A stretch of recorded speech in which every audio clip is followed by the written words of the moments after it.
Hey folks, welcome to Lead to Cash and thanks for joining. In this video, we'll run through a fintech scenario where a payment and merchant services company is trying to one, restrict the SKUs that are sold to high-risk customers, and then two, restrict partner SKUs from being sold on deals that don't have a partner tag yet. I'll show you how to leverage multiple exclusive disqualification rules in Revenue Cloud to achieve this. And if you're eager to figure out how to build this out, I've got a timestamp in the description. Feel free to head on over there. If not, stick around and we'll take a look at the scenario more in depth, look at some of the pain points addressed, the business impact, and even how price strategies can layer on top of Revenue Cloud's disqualification rules. Cool, let's get into it. Before we hop into the demo, let's take a look at how Revenue Cloud's disqualification rules help alleviate some of the pain points in this fintech scenario. Okay, so a payment and merchant services company, think companies such as Toast, Square, need a way to restrict offerings for low tenure customers to not only manage risk, but also incentivize retention and create opportunities for providing more feature dense, higher priced offerings. Okay, so a few things here, right? What does Revenue Cloud's disqualification rules do? They help instill criteria and restrict products at the time of quoting, right? It's basically rules for that. And low tenure customers, these are customers that have not as much transactional history with us, if any, right? They're new customers.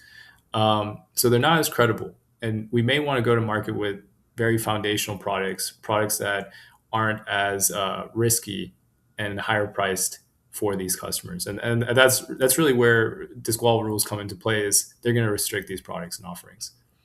The latter piece here is create opportunities for providing more feature dense, higher price offerings. So this is what I was kind of foreshadowing earlier in the intro in terms of layering price strategy on top of Revenue Cloud with concepts such as price laddering, right? So taking a step back, what's price laddering? That's a fancy word. Price laddering, you could think of it, I'll give you an example, right? So you've got TV subscriptions and they usually come in different plans, right? You've got your base plan, you've got your pro plan, your pro plus plan. Foundationally, it's the same subscription, right? It's the same TV subscription, but you get more features, more accounts, more screens to view as you go up the account tier, right? It's a really good way for your company to protect margin and go to market with the highest justifiable price based on your customer, right? So if you're a family of six, right, you may want to have the Pro Plus plan, right? It's going to be more expensive, but they get more screens. If you're an individual college student, you're probably going to go with the base plan, right? So just something to think about and mesh with the disqual rules that we build out later, right? And apply it to your business. So aside from that, if we look at the individual pain points here, going back to the board, sales excellence, right? So we are reducing compliancy risk by not selling SKUs that we shouldn't based on, if the customer is low tenure or not, right? Price strategy. So we already kind of talked about this, but, going to market more appropriately based on your customer base, whether that's customer size, customer segment, right?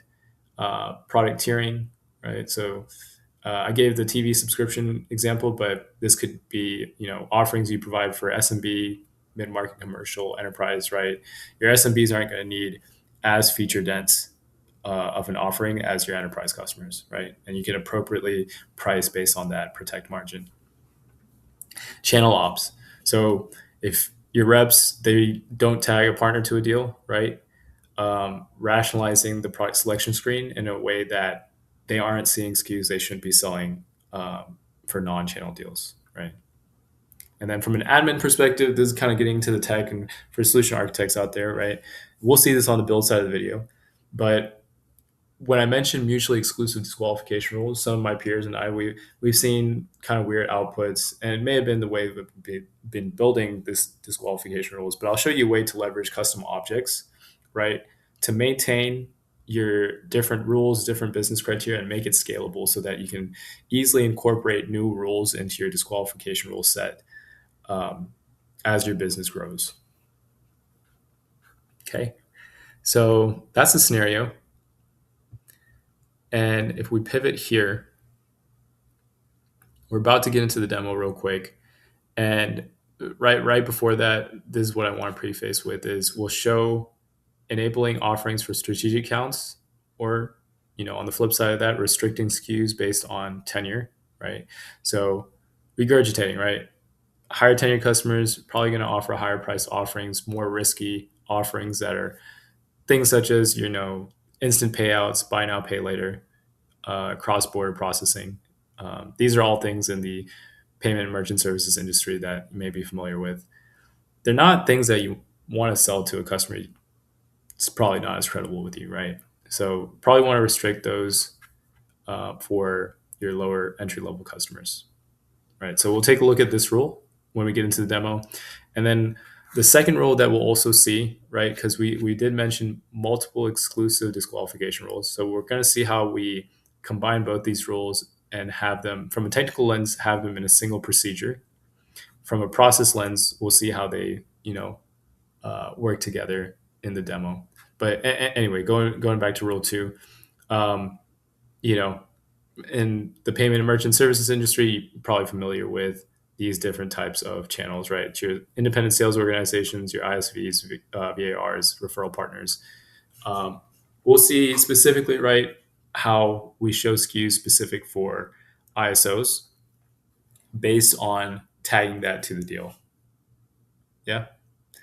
So without further ado, let's hop into the demo.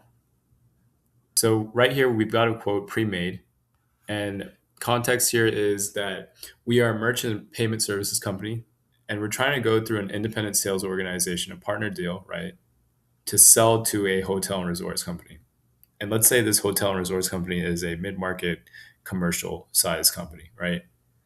And they're a relatively new customer to us. So we don't have a lot of transactional history with them. They are a low tenure account. And with that, right, comes awarded risk, right? So you'll see here, right, I've got the flag for low tenure account set to true. And this is just a flag that I created on the account. I set it manually. But of course, your business can set criteria, have automations via flows and whatnot to update this, based on transactional history, based on how many closed won deals you have, right? Based on the account creation date, right? So those are just some ideas, right? Let's go back to the quote. And here, right, I've also got a field that I've created here, partner account, and it's a lookup to um, accounts. And you'll see that, like I mentioned earlier in the scenario, that we're selling via a independent sales org, right? So this is our channel. And the thing here, right, is this is a channel deal. It's a high risk customer. Let's see the types of products that we want to offer for this customer. So right off the bat, right, you'll see that I've kind of prefixed with channel. We have the channel SKU offerings that are applicable. But aside from that, right, it's really just very basic products. So core card processing, standard support. Um, if we go to what's disqualified, what's not provided to the rep to sell, right? And this is just a filter to show. You'll see some of these, such as instant payouts, cross-border processing, buy now, pay later. Right? These are some things that you probably don't want to provide to someone, a customer that is relatively new to you, that you don't have any sort of history with. And it's probably something you want to provide more at the enterprise level, right? So if we go back to the discussion we were talking about earlier in the video in terms of price laddering strategies, not only are we mitigating risk here, but we're also incentivizing our customers to stay with us longer, you know, evolve, right, with us as a partner as they grow into a more enterprise realm, right? And as they grow into more enterprise realm and build that credibility with us, we can offer some of those um, higher priced, more collective products that you would offer to a more global enterprise company, right? So this is just a preface of what you can do with Disqual rules, how you can layer price strategies, layer risk mitigation, right, with disqualification rules. If you've built Disqual rules before, right, you will be aware that there are product disqualifications that you can create, right, and this is just like a dummy record that I have. But there are product disqualification records on the product disqualification object that you can create and leverage within your decision tables to enforce some of these disqualification rules, right? But instead of using this, what I've done in this scenario is I've created two custom objects. So one for each scenario. Or it might be named something else. Let me see. Yeah, high risk customer disqual. This is for my low tenure account thing. So a little confusing there. Just name here is high, and then I've got low tenure on some of the naming. But this is for that one scenario, right? And then I've got another custom object for the channel skew disquals, right? And the basis of it is for my channel skew disquals. I've got really so I'm adding reason, product, partner account, disqualified, right? And these are fields that you have on the product disqualification object itself, right? I'm just moving and recreating them here, right? So for any scenario, right? Anytime you're trying to do disqualification rules, right? You foundationally you need the disqualified field on your custom object for this application, the product ID, reason, and then whatever your actual business criteria is, right? If you're trying to look at an account, right, on your quote, if you're trying to look at a flag, right, that's going to be the delta criteria as well. And just to look at the other one from the demo, same thing that we talked about, right? So we got product, reason, disqualified, and then my actual business criteria here, it was a flag, right? So creating these objects, creating the fields on them, and don't worry about the product disqualification object, right? We're not using that here. Um, just to show how we can set these rules again in the same procedure, one flow, but have them execute exclusively, right? That's the purpose of this. Okay, so after creating this custom object, navigating to your context definitions,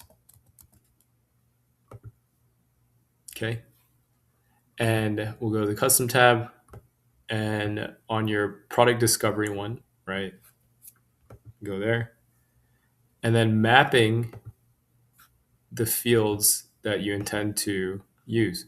Let me go back for a sec. So you'll see here, right, I've added account and I've added quote, because on the account, that's where we had the flag for low tenure customers. On the quote, that's where we had the lookup to tag our partners, right? To tag the independent sales organization. So on the quote, I'm going to have the partner account API, right? That's just the field that I have on the quote. And then on the account, I'll have the low tenure account. I glossed over this, but rewinding even before the context definitions, you'll have to create these fields on your account and quote respectively, right? Just like we saw in the UI, if you want to see it, be able to change it as a sales user, you'll have to have it on the UI itself. So going back to your custom object, adding those fields, sorry, not custom object, apologize. Going back to the account object, going back to the quote object, and adding these fields there as well, not just on your custom objects. Okay. So after I've done that, right? So I'll save that and then mapping them, and I'll show you how to map it because this could be a little confusing. So again, we're still in the product context definition, and here, oh, sorry, this is the wrong one. This is product promo mapping. Let me go to the regular one.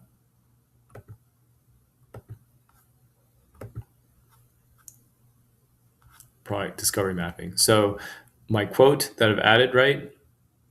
I'm going to link the partner on the left side, and then I'm going to add, if probably it's not going to show up for you, so you'll just go ahead and add account quote as objects because that's what we're referencing, right? Those two fields are where we're applying the values on. So you'll add those two objects, and then you'll link, right, your partner account on the left side on the quote to your partner account on the quote on the right side. Same thing you'll do for low tenure account. The field on the left gets mapped to the account field on the right. Right, and then you'll save and publish. And what this is doing, right, is in the back end, the context, right, it's mapping the values in the back end for quote and account to the actual surface UI for the account and quote objects, right? So after I've mapped my context definitions, after I've created, right, the fields on the account, right, I'll go back here just to show, right? And then after creating my custom objects with those respective fields that mimic the product disqualification object, right? The next thing I'm going to do is I'm going to create the decision tables, right? So here's an example. Let me go through the process of recreating with you. So we'll click new, and then let's do one together. So channel SKU disqualifications. I'm just naming it a little different than my other. There's a product qualification, so we're going to set that. We'll do standard, and then save and next. And then this is where, right, usually if you were doing a product disqualification rule, you would do product disqualification, right? But in order to have these rules, again, mutually exclusive and not have the outputs overlap with each other and have them in a single procedure, that's the point of using custom objects, right? Actually using custom objects, not the product disqualification object. So here, right, I'm going to, not this one, the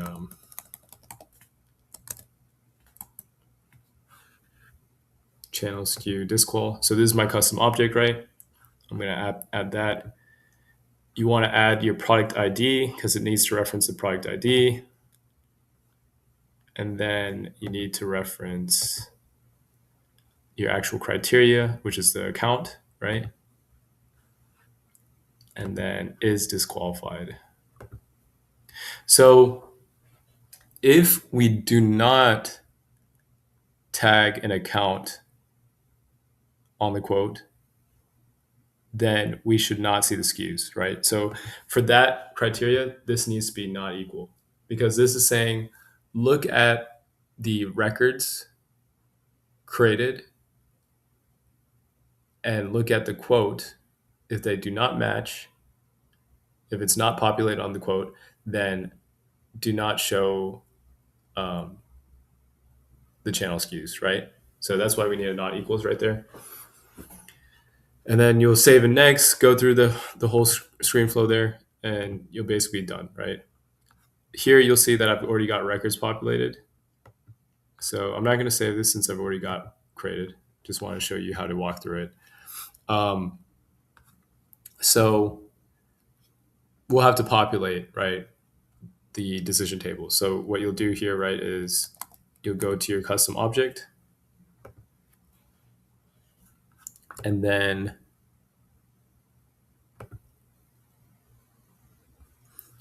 you will create records for the specific SKUs that you want to show for specific partner accounts, right? So here, right, you'll see I've got the two SKUs that we had from the demo are going to show for these respective channel deals, channel accounts, sorry, independent sales org. So I only have one channel, but just showing the flexibility there, right? You're always going to set is disqualified, so it picks up in your rule, and then this is your criteria, your channel account, and then what channel product, right, are you trying to show or hide, right, based on the disqualification rule criteria, and then you save. You're going to do the same thing again, right, for the low tenure object, right? So let me go to the low tenure or sorry, the object name, high risk customers. So here, right, you'll see the SKUs that we hid. And again, right, you're simply just going to create for every SKU that you want to deem as a high risk SKU for low tenure customers. Again, you're going to set disqualified, whatever the product is, and then you have low tenure customers set to true. And in order for your disqual rule to pick it up, right, if the flag on the account is true and this is true, then don't show it. So this is actually going to be the opposite of our partner SKU because our partner SKU rule. We want the evaluation criteria to be equals, right? We'll go back to decision tables. I'll show you what that looks like.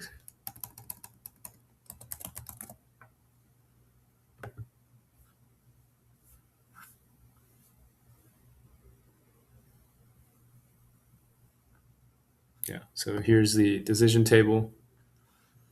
And right, so we have it so that product equals product, low tenure customer equals the low tenure customer, right? So because we're saying if we flag it true on the count, we want to hide the SKU.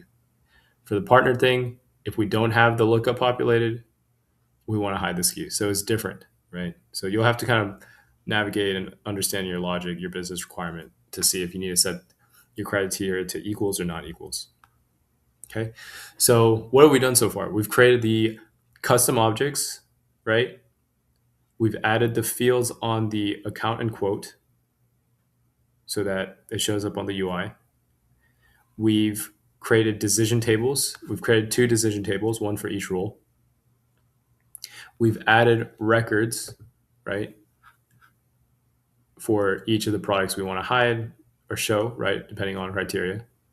The last thing you need to do is go to your qualification procedure, right? Open that up, and I've got a tab over here, but it's going to bring you over here. And you're simply going to add evaluate disqualification, and your lookup tables should show after you activate the decision tables. And then you're simply just going to populate the fields here, right? So product ID, account, and these will drop down, so you don't have to guess or whatever. But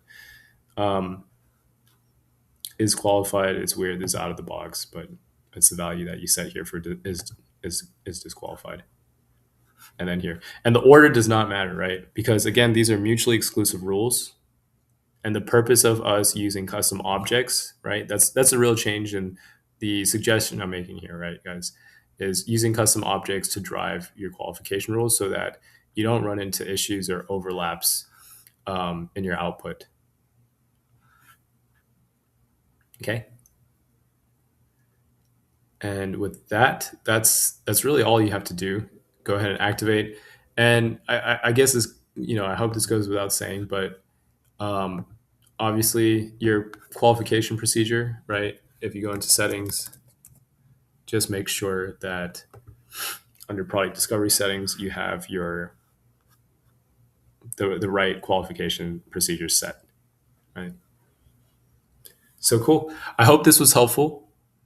And not only in terms of the way to build this, right, for solution architects, more of our technical folks that are looking at this video, this is just a method that me and some of my other teammates have found to be useful because we were running into a lot of issues on the output of our qualification rules. We had a bunch of different qualification rules, right? This is something that we found to help us is using custom objects instead of the product disqualification object. You can use them together, right? And if you have the right logic in place, you could obviously use the original product disqualification rule. But if you have select criteria that is exclusive, maybe this is something to think about. Cool. Thanks for watching.